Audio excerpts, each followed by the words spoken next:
If you are too demanding or too greedy, your mind is not rich and self-sufficient.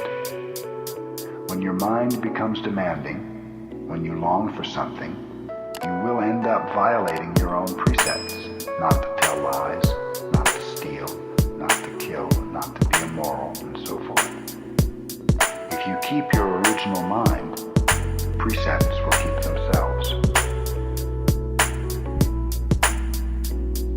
The beginner's mind is the mind of compassion.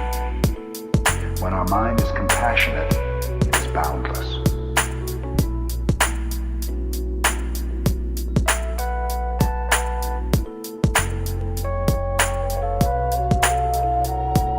This is also the real secret of the arts.